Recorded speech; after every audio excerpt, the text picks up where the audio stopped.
네, 레위기 산책 세 번째 시간입니다. 거룩한 산책 세 번째 시간인데 우리 오늘도 찬양으로 우리 시작하도록 하겠습니다. 거룩은 하나님을 사랑하는 거예요. 우리 함께 부르겠습니다. 거룩은 하나님을 사랑하는 거예요. 거룩은 이웃을 사랑하는 거예요. 하나님을 사랑하고 이웃을 사랑하는 것 거룩이에요. 거룩은 하나님을 사랑하는 거예요. 거룩은 이웃을 사랑하는 거예요. 하나님을 사랑하고 이웃을 사랑하는 것 거룩이에요. 우리 한 번 더 부르겠습니다. 거룩은 하나님을 사랑하는 거예요. 거룩은 이웃을 사랑하는 거예요. 하나님을 사랑하고 이웃을 사랑하는 건 거룩이에요. 아멘. 저희가 약 한 달 정도의 시간 동안 여러 가지 이제 말씀을 보게 되지만, 그러나 저는 이 찬양의 가사 하나만 우리가 외우더라도 정말 복된 그런 시간이리라라고 그렇게 생각을 합니다. 그러니까 이제 여러분 외우시고 그리고 부를 수 있도록 여러분이 애써주시면 감사하겠습니다. 오늘 말씀 보겠습니다. 레위기 19장 오늘은 19절부터 28절까지 말씀을 함께 보겠습니다. 우리가 지난주까지는 여러 가지로 말씀을 드렸죠. 제가 늘 말씀드린 것처럼 레위기 19장은 굉장히 일상적이고 굉장히 잡다한 그런 면이 있는 책이다라고 그렇게 말씀을 드렸습니다. 그래서 일상의 여러 분과에서 거룩을 실천하는, 하나님 사랑과 이웃 사랑을 실천하는 그 이야기들이 나왔고, 그리고 거기에 핵심 주제가 되는 그 하나님 사랑과 이웃 사랑, 그리고 그거의 근원이 되는 나는 너희의 하나님 여호와니라 라고 하는 하나님에 대한 믿음, 그 신앙이 바탕이 되어서 그 바탕 위에 하나님 사랑과 이웃 사랑이라고 하는 그 나무의 그 열매를 맺는 삶이 곧 거룩한 삶이다, 그렇게 말씀을 드렸어요. 오늘 계속 한번 보면서 일상 속에서의 거룩을 또 어떻게 실천할 것인지를 함께 보겠습니다. 19절 말씀 한번 볼까요? 너희는 내 규례를 지킬지어다. 내 가축을 다른 종류와 교미시키지 말며 내 밭에 두 종자를 섞어 뿌리지 말며 두 재료로 직조한 옷을 입지 말라고 그렇게 나와 있어요. 자, 이거야말로 정말 우리가 보기에는 굉장히 뜬금없는 그런 말씀이지요. 다른 가축끼리 교미시키지 말아라.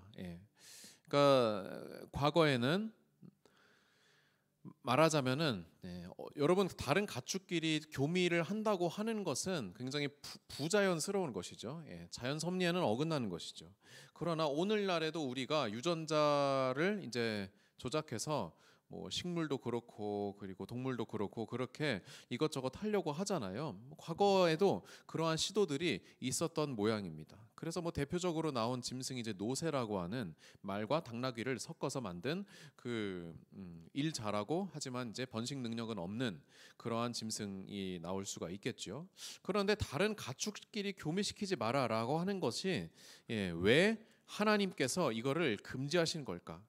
가축 A가 있고 가축 B가 있으면은 왜 하나님께서는 이거를 교미시키는 것이 무엇이 문제일까? 라고 그렇게 얘기하셨고, 이것이 동물에 해당되는 거라고 한다면은 여러분, 식물도 마찬가지요. 어떻게요? 종자를 섞어 뿌리지 말아라. 왜 종자를 섞어 뿌릴까요, 여러분? 이거는 사실 좀 뭐 과학적이지는 못한 그런 부분이기는 한데, 종자를 섞어 뿌려봤자 우리가 지금 알기로는 거기에서 그 밭에서는 결국에 그 두 종자가 각기 다른 그런 식물을 잉태시키고 또 열매를 이렇게 생성시키는 걸로 알고 있는데, 결국에 이 종자의 그 품종 개량이라고 우리가 부르죠. 결국엔 더 좋은 품종을 내기 위한 그러한 하나의 노력의 일환이라고 볼 수가 있겠죠. 역시 마찬가지로 다른 두 개가 섞이는 겁니다. 이렇게. 그리고 세 번째 마찬가지로 두 재료를 섞어서 옷을 직조하지 말아라. 그러니까 하나의 옷을 만들려면은 그냥 하나의 실로 이렇게 하고, 그러나 그렇지 않은 뭐 두 개, 빨간색, 파란색, 노란색 이런 다른 재료의 실들을 섞어서 뭐 이렇게 하지 않습니까? 이렇게 그렇게 섞어서 직조하지 말아라라고 하나님께서 말씀하시는 거예요. 여러분, 이걸 우리가 문자적으로 지킨다고 한다면은 사실 오늘날 우리가 먹는 대부분의 먹거리들 전부 다 품종 개량한 겁니다. 오늘 아침에 여러분이 드신 그런 딸기나 귤이나 오렌지, 참외나 모든 수박 모든 것들이 다 지금 과거 우리 어머니 세대의 과일하고 매우 다른 거 여러분 아시죠? 요즘 나온 것들은 완전히 다른 그러한 품종이라고 보시면 됩니다. 다른 동물에 대한 것도 마찬가지. 지금 나오는 소, 돼지들 전부 다 품종 개량으로 해서 만들어진 것이고, 옷은 뭐 말할 것도 없죠. 지금 여러분 단일한 그러한 재료로 직조된 옷을 입고 계시는 분 아마 한 분도 안 계실 거예요. 아무리 한색이라고 하더라도 이것저것 다 섞은 그런 합성 수지라고 우리가 부르지 않습니까? 그런 합성 섬유라고 부르지 않습니까? 그런데 그러면은 이 말씀을 하나님께서 왜 하신 것일까? 이것에 도대체 거룩이라는 포인트를 우리가 어디서 잡아내야 할 것인가? 굉장히 헷갈리는 그런 말씀 중에 하나입니다. 그래서 저는 오늘 우리가 읽은 19절 같은 그런 말씀들이야말로 이 성경을 읽어낼 때 굉장히 우리에게 좋은 그런 도전점을 주는 말씀들이라고, 소위 말해 좋은 말씀이라고 생각을 해요. 어렵지만 좋은 말씀. 사실 이 말씀에 대하여서 여러 가지 학설들이 있어요. 뭐 어떤 학자들은 이렇게 얘기를 해요. 고대 구약 시대에는 순수한 것에 대한 그러한 것에 대한 중요성을 두었기 때문에 섞어 만드는 것 자체가 잘못된 것이다 라고 하는 그런 학설도 있고, 또 반대로 이런 얘기도 있어요. 혼합된 그런 천 재료를 사용하는 것은 오직 성전에서 쓰는 그런 재료들 뿐이다. 성전에서 쓰이는 재료들은 청색, 자색, 홍색 실을 이렇게 섞어서 이렇게 직조를 하거든요.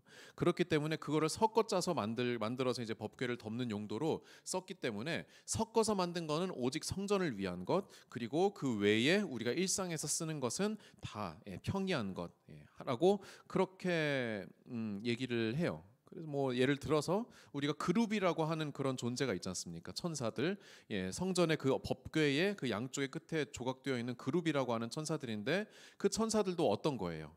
날개가 6 있고, 그리고 뭐 이렇게 여러 가지가 결국에 새와 사람의 그런 혼합물이지 않습니까? 그렇게 말씀드려서 좀 죄송하긴 한데, 그러한 형상으로 혼합물은 하나님의 것이다. 우리는 인간은 평이한 것을 써야 된다라고 하는 학설도 있습니다. 그러나 사실 이 두 개 모두가 구약 전체, 성경 전체를 관통할 만한 하나의 통일된 그런 이야기는 아니에요. 왜냐하면은 하나님의 것은 섞인 것이고 인간의 것은 섞이지 않은 것이다. 좀 이상하잖아요. 오히려 반대로 인간의 것은 섞인 것이고 하나님의 것이 섞이지 않는 것이다. 그렇게 말하는 게 더 낫지 않나?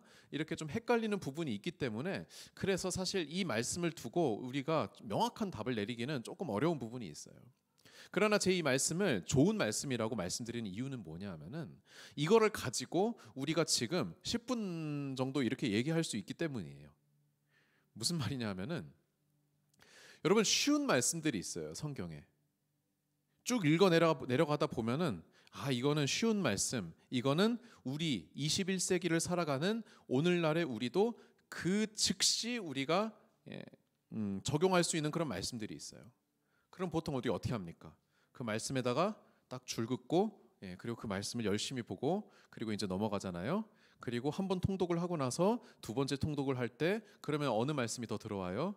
그 줄친 말씀이 더 눈에 들어오고, 그리고 줄 안 친 것들은 후다닥 이렇게 넘어가고, 보통 그렇게 하지 않습니까?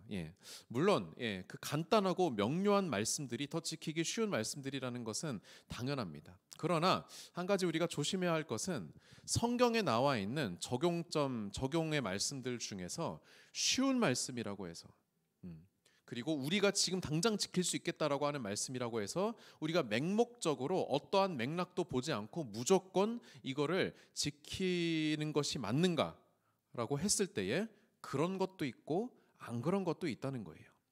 예를 들어서 내 이웃을 내 몸과 같이 사랑하라 라고 하신 말씀은 너무나도 단순 명료하죠. 이것은 시대와 그리고 문화권과 모든 것을 다 관통하여서 언제든 어디에서든지 지킬 수 있는 말씀이에요. 그러나 예를 들어서 자주 논란이 되는 그런 말씀들이 있죠. 여성은 교회에서 어떻게 하라고요? 지금 실천을 하고 계시는데 잠잠하라고 그렇게 하는 그런 말씀이 있죠. 그런데 여러분 그 말씀을 우리가 지킬 수가 있어요, 없어요? 지킬 수 있죠. 입 다물고 있으면 되는데. 그런데 이 말씀이 뭔가 오늘날과의 문화권과는 조금 다르다는 것을 우리가 눈치를 채게 됩니다.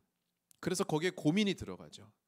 이 말씀을 우리가 오늘날 어떻게 해석할 것인가 라고 하는 데서 쉬운 말씀들만 보게 되면은요, 나중에 이런 말씀을 보게 될 때에 그냥 넘어가 버리거나 그냥 포기하는 거죠. 포기하거나 아니면은 이거를 글자 그대로 억지로 지키게 되는 그러한 오류가 발생하는 거예요.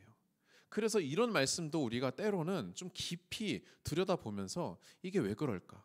라고 하다가 실컷 이렇게 연구하고 묵상했는데 또 목사님 말씀이 또 그건 아니래요. 그럼 아니구나. 그럼 또 다르게도 보다가 이렇게도 보다가 저렇게도 보다가 이 목사님은 저렇게 말씀하시고 저 목사님은 저렇게 말씀하시고 하면서 고민하는 것 자체가 굉장히 복되고 굉장히 귀한 그런 말씀 읽기라고 저는 그렇게 추천을 드리고 싶어요. 그래서 이 말씀도 저도 설명드리기가 좀 어려운 말씀이지만 그러나 소중하게 우리가 여겨야 하는 말씀이다라고 그렇게 얘기를 드리고 싶고요. 한 가지 조금 더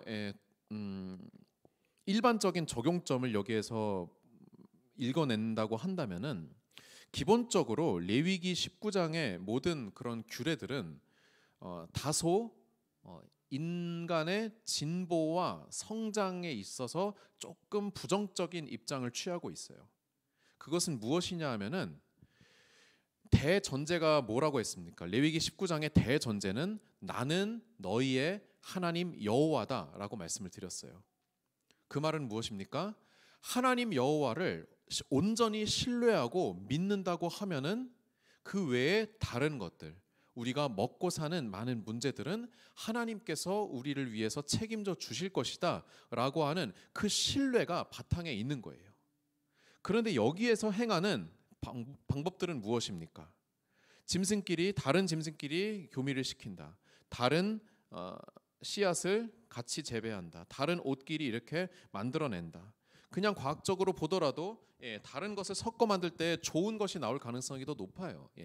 그렇기 때문에 우리가 지금 계속 그렇게 진보해 온 거 아닙니까? 그 진보 자체가 나쁘다는 것은 아니지만 적어도 이 레위기에서 말하는 것은 무엇이냐면은 하나님을 신뢰하지 않고 나의 인간의 이성과 지식을 지나치게 의존하려고 하는 행위는 하나님께서 기뻐하시지 않는 것이다 라고 그렇게 여기는 그러한 시각이 있다는 거예요. 물론 여기에서 말하는 그런 것들을 우리가 문자적으로 다 이렇게 볼 필요는 없어요. 오늘날 우리가 유전자 이렇게를 건드리고 하는 그런 것들이 나쁘다고 말씀드리는 것도 아니고요. 아마 이때 당시에 다른 가축끼리 교미시키는 그거는 뭐 획기적인 첨단 과학에 속하는 그런 영역이었을 거예요. 그게 말이 쉽지 그게 어떻게 그렇게 쉽게 되겠습니까? 그리고 뭐 다른 재료를 섞어서 직조하는 것도 이것도 그 당시로서는 첨단 기술이 들어가는 그러한 것이 아니겠습니까? 그러나 그러한 인간의 생각과 인간의 의지를 인간의 지식을 지나치게 의지하는 그 행위가 하나님에 대한 불신앙으로 여겨질 수 있고 그것은 결국에 거룩한 삶에 반대되는 것이다 라고 레위기의 그 독자들은 그렇게 인식을 했던 것으로 우리가 볼 수 있습니다. 한번 여기에는 고민할 부분들이 좀 많은 그러한 말씀이라고 할 수 있겠습니다. 계속 보겠습니다. 20절부터 22절까지 우리가 한번 다 같이 읽어볼까요? 20절부터 22절까지 시작.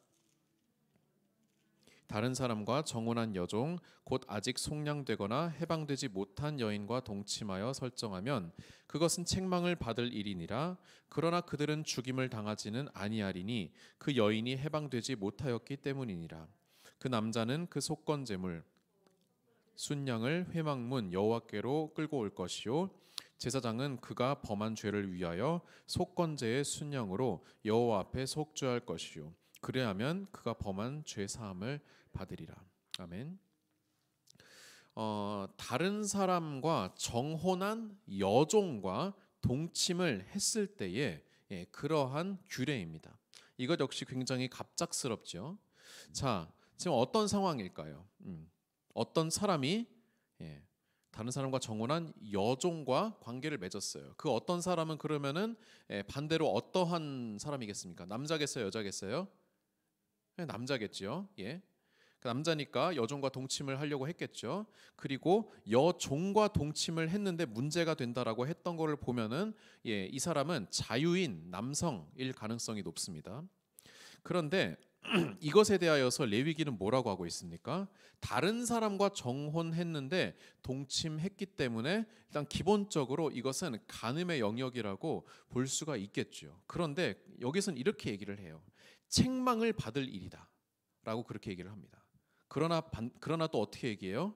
죽임을 당하지는 아니하리라. 그들은 죽임을 당하지 아니하리라 라고 얘기를 하고 그 이유를 뭐라고 하고 있습니까? 그 여인이 해방되지 못하였기 때문에. 즉 고대 사회에서는 기본적으로 모든 종은 인간이 아니라 재산으로 치부를 받았던 그러한 시절입니다. 그렇기 때문에 이 여종은 엄밀하게 말해서 그 주인의 재산에 속하는 것이죠. 인간으로 치기는 어려운 그런 측면들이 있습니다. 그런데 거기에서 하나님께서는 뭐라고 하세요? 그 여종이 다른 남자와 이제 보통 종들끼리 결혼을 하겠죠. 다른 사람과 이제 정혼을 했는데 그것을 가로채서 그 여인과 동침을 하였다라고 했을 때에 이것은 책망받을 일이지만 죽일 일은 아니다라고 얘기를 해요. 자, 오늘날 우리의 시각으로 봤을 때에 이것은 하나님께서 왜 만약에 일반인 여성이었다면은 그러면은 분명히 돌맞아 죽일 일이라고 얘기를 하셨을 텐데 여종이기 때문에 그렇기 때문에 더 이렇게 약하게 보는 것인가라고 우리가 그렇게 생각을 할 수가 있어요. 그렇죠? 억울하잖아요. 여종의 입장에서는. 그리고 우리가 오늘날 간단하게 생각을 하기에도 대부분의 경우 여종과 자유인 남자가 관계를 했다고 한다면은 그러면 이것은 누구의 의지에 의해서 자유인 남성의 의지에 의해서 진행된 그러한 성관계일 가능성이 대단히 높지요. 그리고 거기에는 신분에 의한 강압도 거기에 들어갔을 가능성이 높고요. 그래서 아니 주님 이것을 여인을 정말로 보호하려고 했다면은 그러면 그 남자를 죽여야 되지 않겠습니까? 라고 이렇게 얘기를 할 수가 있지만 그것이 사실은 그렇게 간단한 문제가 아니에요. 오히려 우리가 거꾸로 좀 생각을 할 필요가 있어요. 특히 이러한 종의 문제 또 여성의 문제가 나온 그러한 율법에 대해서는 우리가 그 당시의 관점으로 볼 필요가 높습니다. 그럴 필요가 있습니다. 게다가 여기에는 지금 여자의 문제랑 성의 문제와 그리고 종의 문제가 합쳐졌잖아요. 여자인데 종이에요. 가장 낮은 그런 레벨이죠. 그렇기 때문에 더욱더 우리는 그것을 그 당시에 시각으로 좀 볼 필요가 있어요.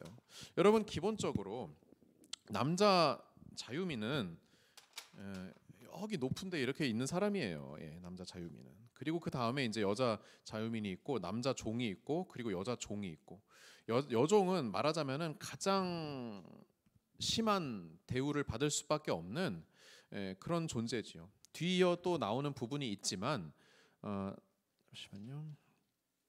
아마 다음 주에 우리가 하게 될 얘기지만 여종 아버지들에게 너희 딸을 여종으로 이렇게 팔지 말아라 뭐 이런 말씀들이 있는데 여종이 여러분 여자가 종으로 팔려 나가는 그런 경우는 대부분 어떤 경우겠습니까?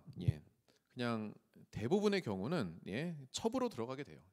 주인의 첩으로 가거나 아니면은 주인의 아들의 부인 내지는 첩으로 가게 되거나 결국에 이런 종류로 갈 수밖에 없습니다. 그런데 이 여종이 정혼을 했음에도 불구하고 그런데도 다른 그런 정혼하지 아니한 다른 사람이 중간에 껴들어가지고 이렇게 관계를 맺었다라고 하는 거는 이 여종이 의지적으로 그렇게 했을 가능성은 그 당시 사회에서 봤을 땐 거의 없고 남자의 의도가 강하게 들어갔을 가능성이 높죠. 훨씬 더 높죠. 그런데 이 상황에서 간음죄를 그대로 적용시키게 된다면은 이 여종을 인격체로 두고 보게 된다면은 그러면은 당시 시대 사람들의 입장에서 봅시다. 그러면은 이 여종의 인권이 어느 정도로요?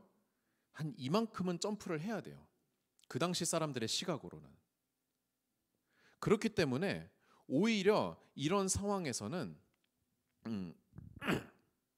당시 사람들의 입장을 우리가 헤아릴 필요가 있어요. 하나님께서 이 율법을 주셨을 때요, 여러분.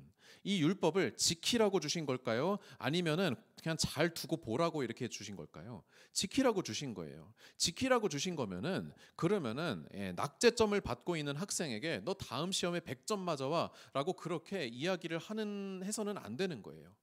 무슨 말입니까? 낙제점을 받고 있는 아직 인권에 대해서 여성의 인권에 대해서 아무 생각도 없는 그런 사람에게 당장 여성의 인권을 여기까지 올려라라고 말하면은 그러면은 아예 지키지 않고 포기할 가능성이 높죠.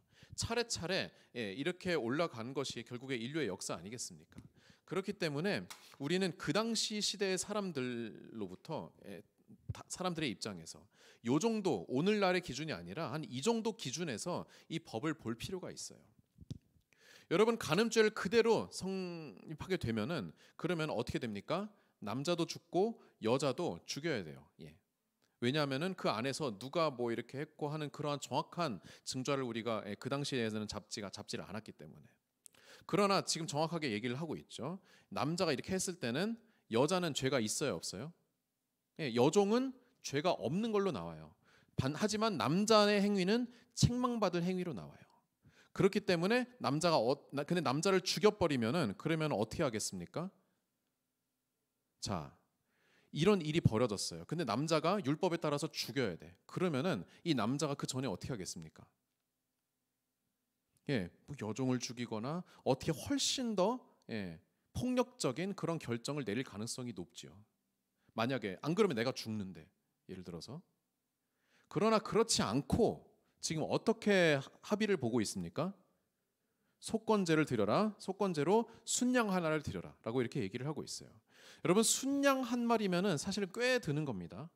상당히 비싼 거예요. 하지만 죽거나 뭐 이렇게 뭐 다른 걸 하는 것보다는 훨씬 나은 그런 차선책이죠. 그렇기 때문에 순양을 하나님께 드림으로써 이 여종의 생명도 살리고 그리고 남자의 생명도 살리는 그러한 남자가 더 큰 죄를 짓지 않게끔 조정하는 그러한 중간책을 하나님께서 마련하신 거예요. 지난번에도 우리가 장애인에 대한 그런 율법을 보면서 하나님께서 율법에서 장애인에 대해서 낮은 그런 여종의 인권을 보호하려는 그런 장치를 주신 것은 고대 근동에서 찾아보기 힘든 획기적인 법안이다라고 말씀을 드렸는데 오늘날의 법안도 좀 마찬가지입니다. 더 자세한 그런 내용들은 신명기나 그런 출애굽기에 좀 더 자세하게 나오는데 오늘 말씀을 토대로 해서 이웃 사랑을 어떻게 실천할 것인가, 법을 통하여서 어떻게 이 이웃 사랑을 구현할 것인가에 대해서 하나님께서 굉장히 지혜롭고 그리고 현실적으로 가능한 그러한 말씀을 주신 것으로 우리가 이해를 할 수 있겠습니다. 계속해서 보겠습니다. 23절부터 25절까지의 말씀인데요. 이 말씀도 우리에게 고민할 거리를 많이 주는 말씀입니다. 너희가 그 땅에 들어가 각종 과목을 심거든 그 열매는 아직 할례받지 못한 것으로 여기되 곧 3년 동안 너희는 그것을 할례받지 못한 것으로 여겨 먹지 말래요. 넷째에는 그 모든 과실이 거룩하니 여호와께 드려 찬송할 것이래요. 다섯째 해에는 먹을 거래요. 그리하면 너희에게 그 소산이 풍성하리라. 나는 너희의 하나님 여호와니라. 여러분 감이 오시죠? 여러분 이거를 지키는 것이 여러분 쉬웠을까요? 어려웠을까요? 이거는 진짜 말도 안 되는 그런 법 중에 하나예요. 제가 감히 말씀드리지만 기껏 그 토지의 그 땅에 도착을 했는데 거기에 심은 그 열매를, 여러분 과수원에 열매 심는 그 열매를 맺게 하는 게 얼마나 힘든지 여러분 아시지 않습니까? 과목을 심었는데 그런데 그 열매가 났어요. 그거를 안 먹는다고요? 먹지 말래요. 몇 년 동안? 3년 동안. 넷째 해 이제 할례를 받았다 싶어가지고 그래서 이제 보니까 어떻게 하래요? 거룩하니까 이거는 여호와께 드려. 이거는 다 하나님께 드리래요. 그리고 찬송을 드리라고. 배고픈데 찬송하라고 이렇게. 다섯째 해 가서야 먹어라. 라고 이렇게 말씀하시는 거예요. 사실 이 법 같은 경우에는 이것이 문자적으로 잘 지켜졌는가에 대한 기록은 안타깝게 남아있지 않습니다. 그리고 이 법은 레위기 당시에 쓰여졌다고 한다면은 그러면은 아직 일어나지 않은 먼 미래에 일어날 일을 염두에 둔 것이고, 그리고 레위기가 한참 이후에 이 법조항이 이렇게 생겼다고 우리가 가정을 한다고 하면은 마찬가지로 너무너무 옛날에 있었던 그런 일에 대한 그런 법이기 때문에 사실 이것은 되게 한시적인 법이거든요.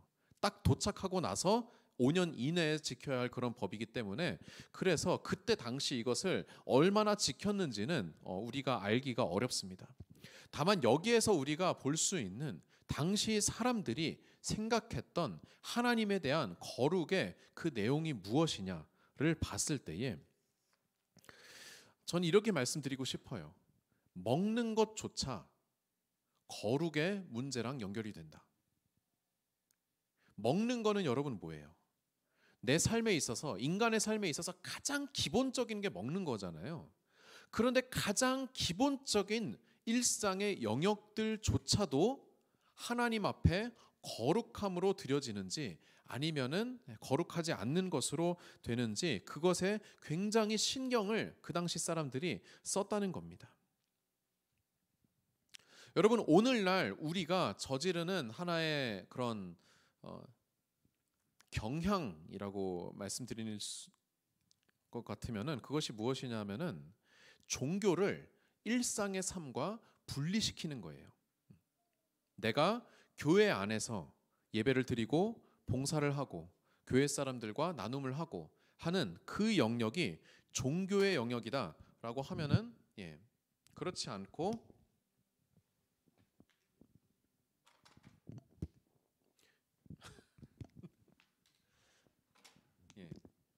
종교의 영역이라고 한다면은 그렇지 않고 그 나머지 부분은 이제 일상이다.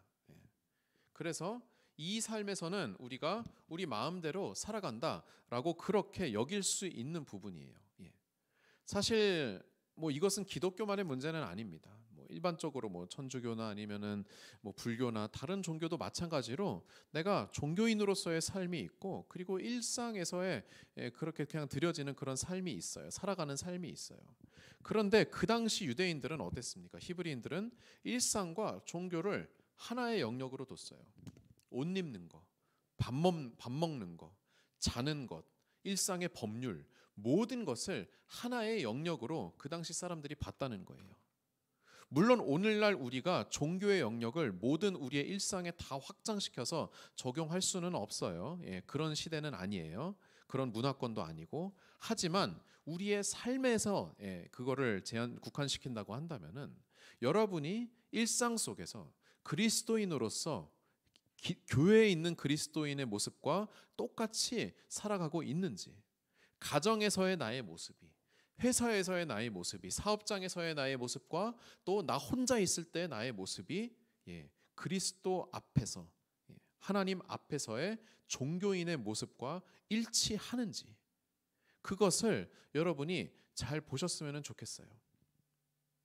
당시 히브리인들은 이것이 분리되지 않고 하나라고 봤습니다. 그렇기 때문에 먹는 것도 입는 것도 심지어 지금 굉장히 지키기 어려운 그런 말씀들까지도 그렇게 종교적으로 함께 연결시키면서 일상에서의 거룩을 부단히 추구했고 그것을 법제화시켰는데 오늘날 우리는 그렇게 살아가고 있는지, 특히 여러분이 혼자 있을 때, 여러분이 운전을 할 때, 여러분이 그냥 회사에 있을 때, 내가 목사라는 것을 아무도 모르는 그곳에 있을 때, 내가 그리스도인이라는 것을 아무도 모르는 그곳에 있을 때에도 나는 거룩의 삶을 살아가고 있는지, 그것에 대하여서 이 레위기 19장은 사실은 굉장히 묵직하게 우리에게 질문을 주고 있어요. 내가 무엇을 먹는가?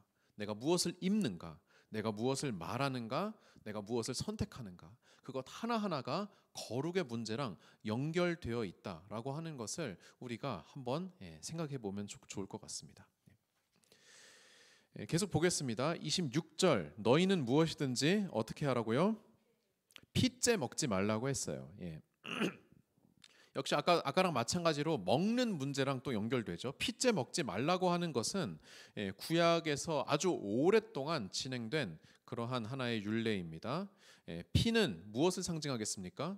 생명을 상징합니다. 그렇기 때문에 우리가 이제 인간이 육식을 하기 시작한 게 성경에 따르면은 노아의 홍수 이후지요. 그때부터 하나님께서 이제 육식을 허락하셨는데 그때부터 말씀하신 것이 그러나 피째는 먹지 말아라. 살아있는 피를 마시지 말아라. 피는 생명을 상징하기 때문에 그 생명을 너희가 귀하게 여겨야 한다라고 하는 그런 의미에서 피를 먹는 행위를, 마시는 행위를 금지시켰습니다. 사실 수많은 그런 이방 종교들이 피를 먹는 행위를 통해서 뭔가 내가 그 생명력을 얻어낸다라고 하는 그러한 미신을 품고 있었거든요. 그래서 사실 우리 문화권에서도 우리는 어떤 피를 먹습니까? 우리가 먹지는 않지만 우리 조상들은 어떤 피를 보면 굉장히 좋아했죠? 네? 사슴피, 그렇죠.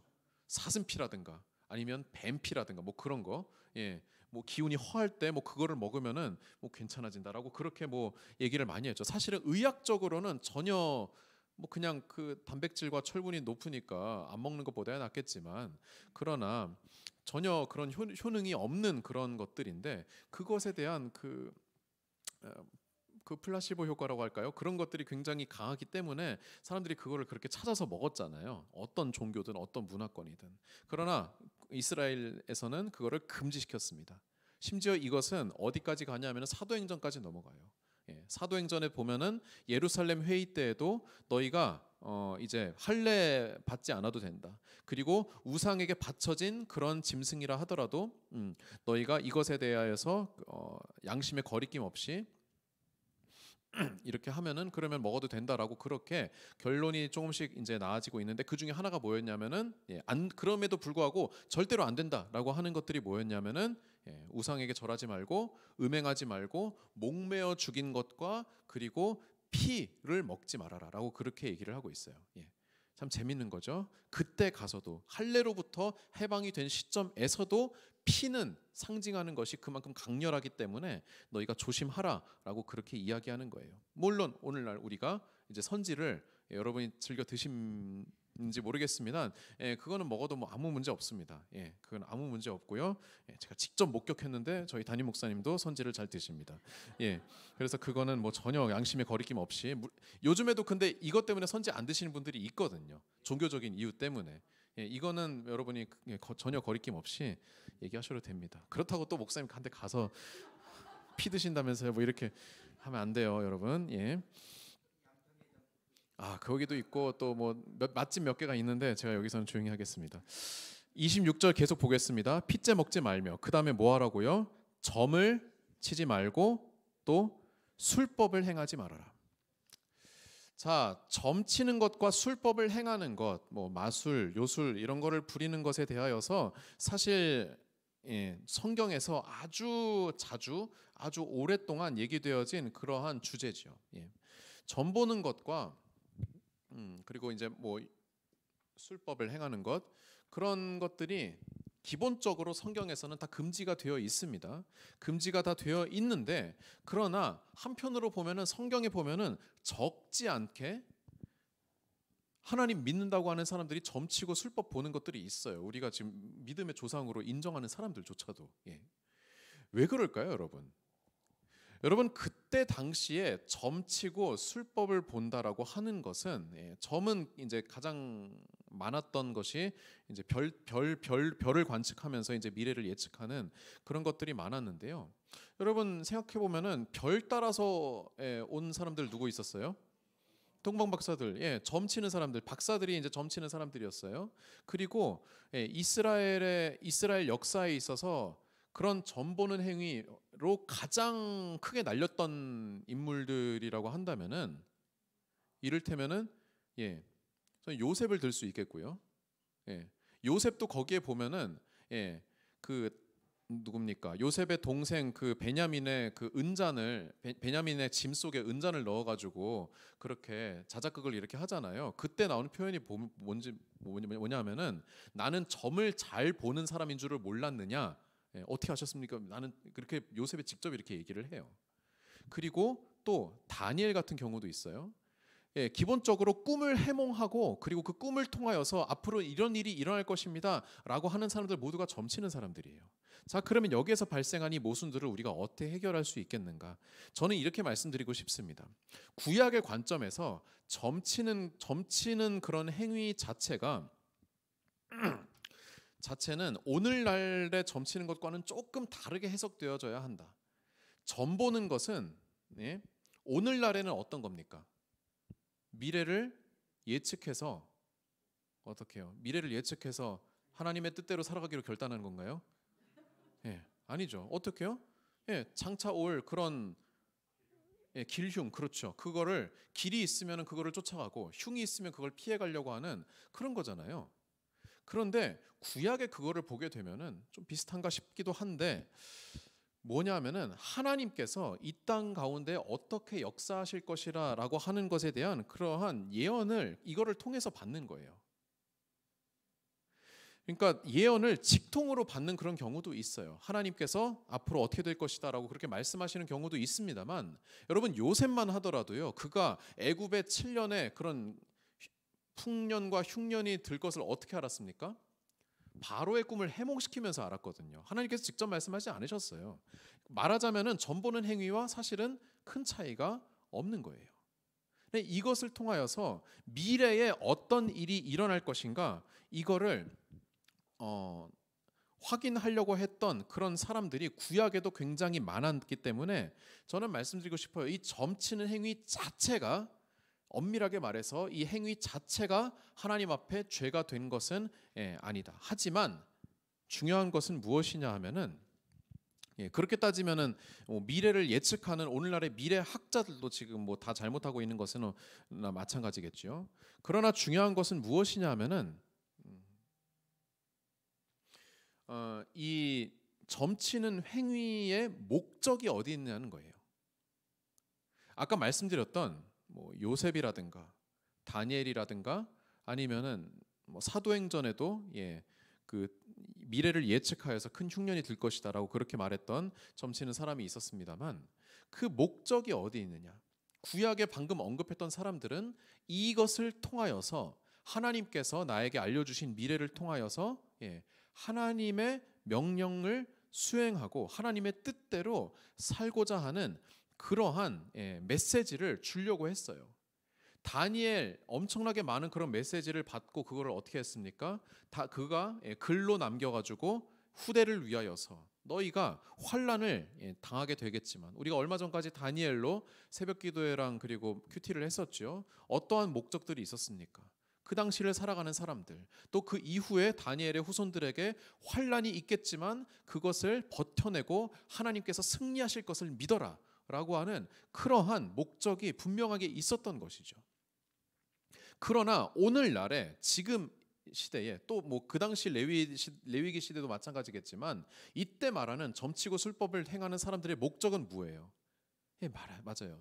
길흉을 보고 내가 유리할 때 더 유리해질 수 있도록 그리고 내가 불리할 때에 덜 불리해질 수 있도록 결국에 뭡니까? 나의 건강과 나의 재산에 문제가 생기지 않도록 철저하게 개인적인 그런 이득을 취하기 위한 그러한 목적이 아니겠습니까? 아까도 말씀드렸지만 여러분 점 보러 가서 이렇게 앞으로 뭐 이렇게 되니까 하나님 말씀 잘 듣고 살아라라고 이렇게 말하는 사람이 있어요? 아무도 없어요. 단 한 명도 없을 거예요. 점 보러 가는 사람도 점 보러 가는 이유가 무엇이겠습니까? 나의 개인적인 욕망을 실현하기 위해서 가는 것이 아니겠습니까? 불안하니까 하나님을 못 믿으니까 가는 거 아니겠습니까? 하나님만으로는 부족해.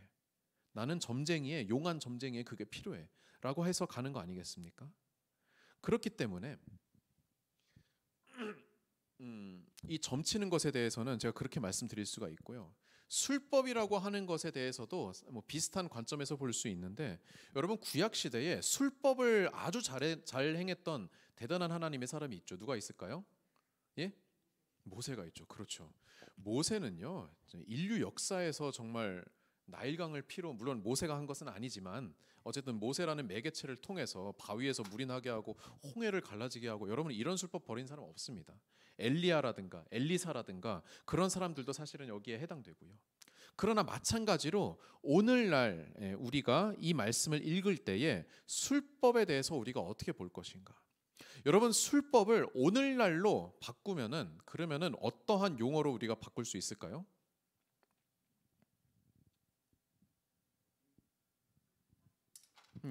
뭐 두 가지로 나눠서 볼 수 있겠는데, 하나는 마술로 볼 수 있을 것이고, 하나는 저는 기적이라고 이렇게 말씀을 드릴 수 있을 것 같아요. 예. 근데 마술은요, 우리가 사실은 명백하게 알잖아요. 여러분 마술을 보고 마술사를 추앙하게 되는 그런 사람이 있습니까? 거기 공연하는 사람, 우리 지난주에도 어디 가가지고 마술 공연 봤는데, 우리 애들이랑 마술 공연을 봤는데 거기서 막 뭐 품속에 비둘기를 이렇게 날린다고 해서 우리 뭐라고 그래요? 우와 신기하다라고 그러지, 우와 저 사람은 정말 대단한 사람이다, 저 사람을 따라야겠다, 뭐 이런 얘기를 하는 사람 아무도 없습니다. 이거는 그냥 자본주의가 낳은 그러한 하나의 오락거리고요. 우리 보통 이것이 문제가 되는 경우에는 이것이 기적에 해당될 때, 여러분 기적이 있습니까 없습니까? 있죠. 그렇지 않으면 모세가 엘리야가 한 건 다 이렇게 뻥이라는 건가요? 그렇지 않아요. 오늘날에도 분명히 기적은 여전히 행해지고 있습니다. 그러나 역시 마찬가지로 모세가 나일강을 피로 물들게 한 것은 왜 그런 것입니까? 바로 정신 차리게 하기 위해서, 그리고 이스라엘 백성들로 하여금 하나님이 살아계시다는 걸 믿게 하기 위해서. 홍해 가른 것 왜 그런 겁니까? 바로에게 심판을 내리기 위해, 이스라엘 백성 살리기 위해서. 광야에서 반석에서 물이 나게 한 것, 마시게 하기 위해서. 엘리야가 비를 멈추었다가 내리게 한 것, 역시 마찬가지로 하나님의 능력이 이방신들이 아니라 하나님께 있다는 것을 이스라엘 백성에게 알게 하기 위해서. 그러한 목적이라고 한다면은 술법은, 기적이라고 하는 것은 여전히 유효하고, 그리고 하나님의 뜻에 따라 행해질 수 있는 것입니다. 그러나 이것이 여러 방면에서 문제가 되는 이유는 무엇입니까? 하나님이 그 가운데에서 사라지고 그 술법을 행하는 속칭 술사, 그 술사가 드러나게 될 때에, 그때부터 이것은 사탄의 길로 가게 되는 것이죠. 사실 오늘날에도 소위 말하는 그런 신사도주의라든가 아니면 신비주의 그런 계열의 가장 큰 문제점이 뭐냐 하면은 아이러니죠. 하나님께서 분명히 성경에서 기적을 말씀하셨음에도 불구하고, 그럼 기적을 행하는 것이 무엇이 나쁘냐? 나쁜 거 아닙니다. 하지만 당신이 지금 사역하는 그 모습을 보면은, 당신이 지금 그 사람들이 지금 그 성도들에게 그 교회 운영하는 것에 대하여서 돌아가는 그거를 보게 되면은 이것이 문제가 없을 수가 없다라는 결론에 도달하게 되는 거예요. 오늘날의 많은 그런 신비주의 계열들이 무너지고, 그리고 오염되고 왜곡되고 타락하는 그 이유는 결국에 하나님이 아니라 그 술사가 드러나기 때문에. 그래서 성경에서는 기적이라는 말을 잘 안 쓰고 대신에 뭘 씁니까?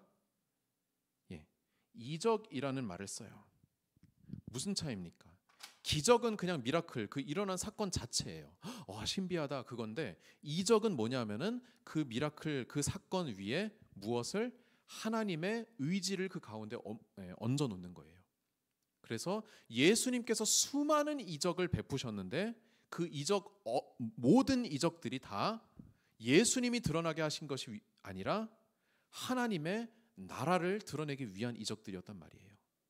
눈먼 자 보게 하고, 앉은 뱅이가 걷게 하고, 죽은 자가 살아나는 그 모든 것들이 내가 이렇게 대단한 사람이요 라고 그렇게 말하는 것이 아니라, 하나님의 나라가 이런 것이다, 하나님을 믿어라 라고 하는 그 목적과 방향성이 분명했기 때문에 우리가 그것을 이적이라고 부르는 겁니다. 시간이 많이 지났는데 빨리 진행하겠습니다. 27절, 머리 모양과 수염 모양, 머리 가를 둥글게 깎지 말고 수염 끝을 손상하지 마라. 이제 헤어스타일에 대하여서 하나님께서 언급하시는 부분인데, 아까랑 마찬가지로 일상에서도 얼만든지 우리가 거룩의 삶을 실천할 수 있고 그렇게 해야 한다는 것을 보여주는 것입니다. 이거를 오늘날 우리가 그대로 적용할 필요는 없겠지요. 다만 얼마나 거룩이 일상적인가 하는 것을 우리가 이 말씀을 통해서 읽어낼 수 있습니다. 마지막 28절 같이 보겠습니다. 시작.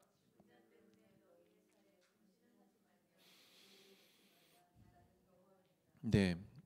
이것 때문에 어떤 청년이 예전에 저한테 와가지고 문신하는 것이 잘못이냐, 그 청년이 이제 힙합을 좋아하는 청년이었는데, 그런데 문신하는 것이 잘못이냐라고 했을 때에 저는 아니라고 이 말씀을 제가 또 기특하게 본 거예요.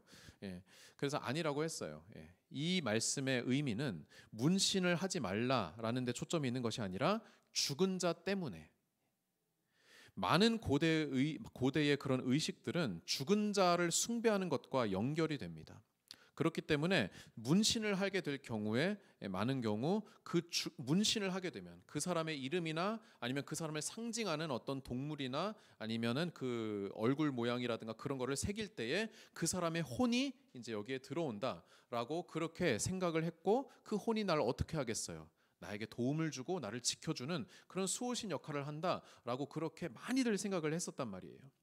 그렇지만 하나님께서는 분명히 죽은 자 때문에 너희가 이러한 행위를 하지 말아라. 이거는 전혀 상관이 없는 것이다. 너희가 살아있는 너희가 거룩의 삶을 사는 것하고 죽은 자를 섬기는 것하고는 완전히 별개의 문제다라고 하나님께서 그렇게 말씀을 하시는 거예요.